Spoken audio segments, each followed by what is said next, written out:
We listen, we don't judge.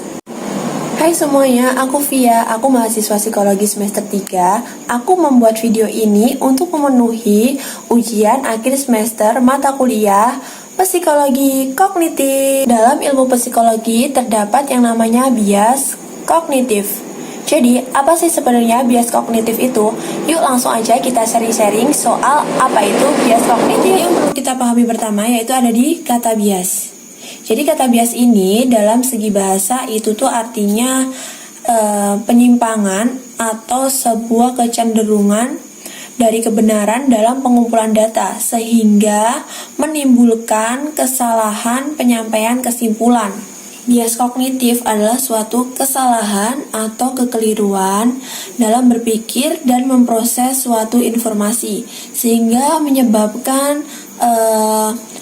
penilaian dan juga pengambilan keputusan yang keliru. Bias kognitif ini terjadi tanpa kita sadari dan biasanya ini tuh terjadi karena pengalaman masa lalu, kemudian praduga, dan juga karena keyakinan pribadi. Yuk kita belajar bareng bahwa bias kognitif ini ada loh kejadian-kejadiannya yang terjadi pada kehidupan sehari-hari kita. Jadi yang aku mau bahas itu adalah halo effect atau efek halo. Halo effect ini merupakan bias kognitif dari kecenderungan kita menilai sifat seseorang yang baru aja kita lihat pertama kali berdasarkan gaya bicara atau penampilannya. Nah, mudahnya teman-teman, halo effect ini tuh kesan pertama yang kita sematkan pada seseorang. Pada halo effect ini terdapat dua efek teman-teman. Jadi ada efek negatif dan juga efek positif. Yang efek negatif ini tuh biasa disebut dengan devil effect. Nah, untuk yang positif ini tuh adalah kesan pertama kita tuh baik gitu ke seseorang. Sedangkan untuk devil negatif ini tuh kesan kita tuh kurang baik pada seseorang yang baru aja kita lihat. Dalam keseharian kita itu kita banyak sekali menemui halo effect ini ya, maupun di tempat kerja, tempat belajar, atau pada kawasan umum lah kayak pasar dan sebagainya. Nah, contohnya kayak gimana sih Kak halo effect itu kira-kira? Nah, check this out.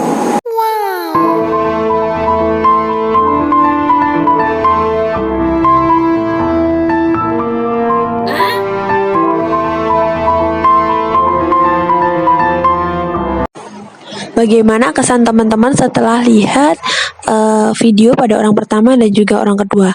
Kesan pertama yang dapat kita simpulkan ya ketika kita melihat orang pertama itu pasti dia pekerjaannya bagus, terus pergaulannya asik, dia punya kehidupan yang tertata dan mapan. Sedangkan untuk video orang kedua itu kita akan berasumsi bahwa dia memiliki pergaulan yang bebas. Bisa saja dia itu dari keluarga broken home dan dia itu pekerjaannya nggak bener dan lain sebagainya. Jadi intinya di kesan pertama pada orang video nomor 1 itu kita akan memberikan kesan yang baik-baik, sedangkan untuk orang pada video nomor 2 itu kita akan memberikan kesan yang kurang baik.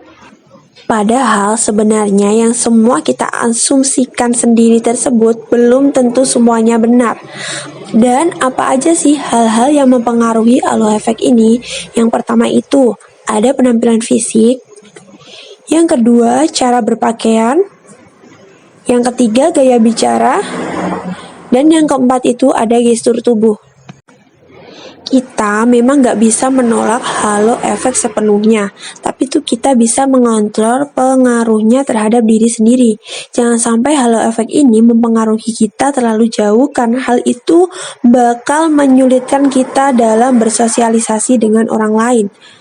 Nah, gimana nih cara mengatasi halo effect? Yang pertama, kita jangan terpengaruh oleh kesan pertama ke orang lain. Kesan pertama orang lain bisa saja berbeda dengan yang kita alami.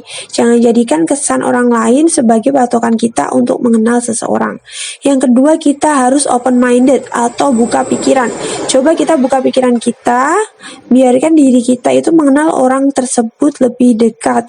Kalau kita hanya percaya pada asumsi kita sendiri, sama aja kita itu memblokir memblokir diri untuk menjadi lebih bijak dalam mengenal seseorang. Nah, teman-teman, baik itu halo efek positif ataupun negatif, akan lebih bijak jika kita mengenal seseorang tidak berdasarkan asumsi sendiri kan. Nah, jadi kita harus jadi orang yang open-minded. Oke, itu dia sedikit sharing-sharingku tentang bias kognitif yang kita pelajari pada ilmu psikologi kognitif.